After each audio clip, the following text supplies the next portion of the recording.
Movie के शुरुआत में हमें 3 लड़कियों को पुलिस गिरफ्तार कर रही है ऐसा दिखाया जाता है, जिनका नाम गीता, दिव्या और जैस्मिन है, जो एयर होस्टेस है। और इन तीनों का सपना एक ही है, इन तीनों को बहुत ज्यादा अमीर बनना है। उसके बाद पुलिस इनकी चेकिंग करने लगते हैं। उसके बाद हमें एरोप्लेन का सीन दिखाया जाता है, जिसमें एक बूढ़ा आदमी मरा हुआ नजर आता है, जिसे देख के ये तीनों बहुत ज्यादा डर जाती है। ये तीनों उसे जिंदा करने की बहुत ज्यादा कोशिश करते हैं, लेकिन वो मर चुका होता है। तभी इनको उसके शरीर पर ढेर सारे सोने के बिस्किट्स नजर आते हैं। वो लगभग 12 किलो सोना होता है।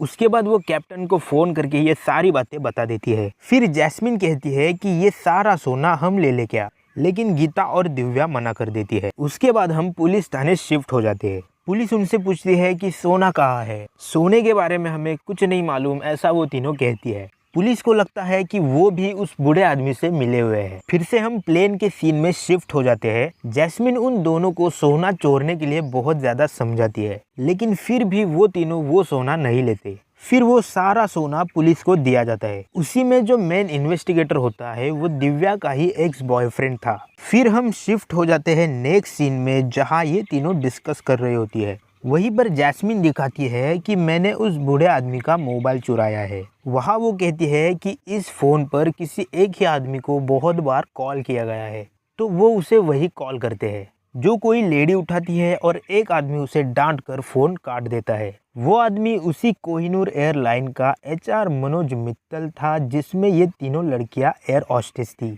उसके बाद पुलिस उनसे पूछती है कि ये सिर्फ HR है या फिर तुम्हारे गैंग का मेंबर भी है। तब वो तीनों कहती है कि नहीं, ये तो बहुत ज्यादा शरीफ इंसान है। फिर हम शिफ्ट हो जाते हैं एक मॉल में, जहां मनोज मित्तल से ये 3 लड़कियां मिलने आती है और कहती है, वाह मित्तल जी, यहाँ पार्ले जी खाने के पैसे नहीं है और आप सोने के बिस्किट छाप रहे हैं। तब वो कहता है, मैं कुछ समझा नहीं। फिर वो लड़कियां उसे एक फोन दिखाती है और कहती है कि हमें भी आपके टीम में शामिल करो, वरना हम ये सब पुलिस को बता देंगे। फिर वहीं पर मित्तल की बीवी आ जाती है, तो मित्तल उन लड़कियों को कहता है कि कल आ जाना। अगले दिन वो लड़कियां उस कंपनी में जाती है जहां सोने के बिस्किट्स तैयार किए जाते हैं। फिर वो उन्हें सोना देता है और कहता है कि बस पकड़े मत जाना। दरअसल दोस्तों, काम ये था कि वो सोना इंडिया के बाहर भेजना था। फिर ये तीनों लड़कियां घर आके सोचने लगती है। वहीं पर उन्हें एक चॉकलेट टॉफी दिखती है। फिर उनके दिमाग में एक आइडिया जाग जाता है। फिर जल्दी से वो एक ज्वेलर के पास जाते हैं और उन्हें वो आइडिया बता देते हैं। फिर वो सोने का ही चॉकलेट तैयार करते हैं और उसके ऊपर चॉकलेट की एक छोटी सी लेयर चढ़वा देते हैं, ताकि कोई उन्हें पकड़े ना। ये सारे चॉकलेट्स एक बैग में भरे जाते हैं और ये 3 लड़कियां वो बैग लेके एयरपोर्ट निकल जाती है।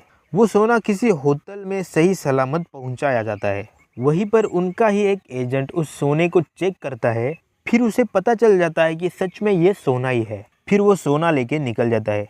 उसके बाद मनोज मित्तल खुश हो जाता है और उन लड़कियों को पैसा देता है। फिर वो लड़कियां बहुत ज़्यादा अमीर हो जाती है और अपने शौक पूरे करने लगती है। उसके बाद फिर से वो लड़कियां सोना ट्रांसफ़र करने के लिए एयरपोर्ट आती है। वहीं पर उन्हें एक लेडी पुलिस रोक देती है और उनके बैग चेक करने लगती है। फिर उन्हें वो चॉकलेट के डिब्बे नज़र आते हैं, उन्हें वो खोलने ही वाली थी। वहीं पर दिव्या का एक्स बॉयफ्रेंड आता है, जो कि मेन इन्वेस्टिगेटर होता है। वो कहता है कि इन्हें छोड़ दो, ये अपने ही लोग हैं। फिर वो तीनों लड़कियां वहां पर बच जाती है, लेकिन फिर से इन तीनों की इन्वेस्टिगेशन शुरू होती है, क्योंकि पुलिस को दिखता है कि इनके पास अच्छी अच्छी कार है, बड़े बड़े बार में ये लोग जाते हैं, तो इनके पास इतना पैसा कहाँ से आया। फिर क्या, मेन इन्वेस्टिगेटर उस लेडी पुलिस को फिर से चेकिंग करने के लिए बोल देता है। फिर 2 पुलिस आते हैं और बोलते हैं कि सर, सब जगह देखा लेकिन कहीं पर कुछ भी नहीं मिला। उसके बाद वो लेडी पुलिस उन दोनों से कहती है कि जो हाथ में कचरा है वो नीचे फेंक दो।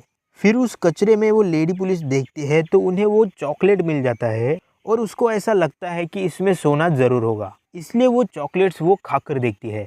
लेकिन वो चॉकलेट सिर्फ चॉकलेट ही होते हैं, उसमें कहीं भी सोना नहीं होता। फिर हमें दिखाया जाता है कि चेकिंग होने वाली है, ये इन 3 लड़कियों को पहले से ही पता था, इसलिए इन्होंने सारा सोना प्लेन के छत में छुपाया था। उसके बाद वो सारा सोना प्लेन में ही रह जाता है। फिर टीवी में एक न्यूज़ आती है कि कोहिनूर एयरलाइन के एक फ्लाइट में बहुत सारा सोना मिल गया है। फिर उस पुलिस को पता चल जाता है कि हमें जो टिप मिली थी वो सही थी, लेकिन अब क्या फ़ायदा, वो लड़कियां छूट गई। फिर एक खबर आती है कि कोहिनूर एयरलाइंस के मालिक विजय वालिया भारत छोड़ के भाग चुके हैं, इसलिए सारी जनता उन पर आरोप कर रही थी। क्योंकि कोहिनूर एयरलाइंस के कर्मचारियों को उनकी सैलरी नहीं मिली।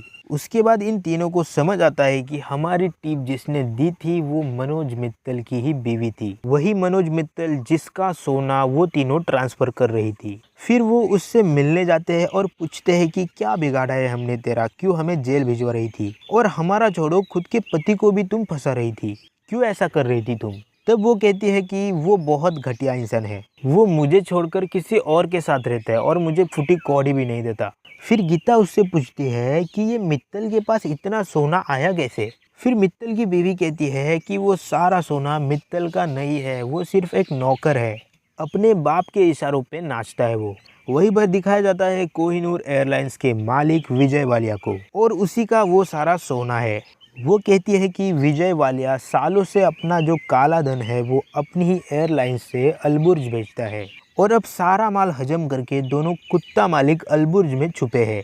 और अब अगले हफ्ते वालिया की बेटी की शादी भी है। फिर से ये तीनों लड़कियां मिलके अलबुर्ज से सारा सोना इंडिया में वापस लाने का प्लान करती है। फाइनली वो तीनों अलबुर्ज पहुंच जाती है। वहीं पर एक बड़े होटल में विजय वालिया की बेटी की शादी होती है। उसी होटल में ये तीनों जैसे तैसे करके हाउस कीपिंग का काम करने चली जाती है, और फिर ये मनोज मित्तल से मिलकर बताती है कि तुम भी हमारे प्लान में शामिल हो जाओ, हम तुम्हें 7% देंगे, और वो मान जाता है। उसके बाद ये तीन लड़कियां उस सोने वाले रूम में आ जाती है, और बैग खोलकर देखते हैं तो वहाँ सोना नहीं होता, क्योंकि विजय वालिया सारा सोना लेकर जेट में जा चुका था। फिर वो तीनों उस जेट में एयर होस्टेस बनके चली जाती है और सबको बेहोशी की दवा देकर सोना ले लेती है।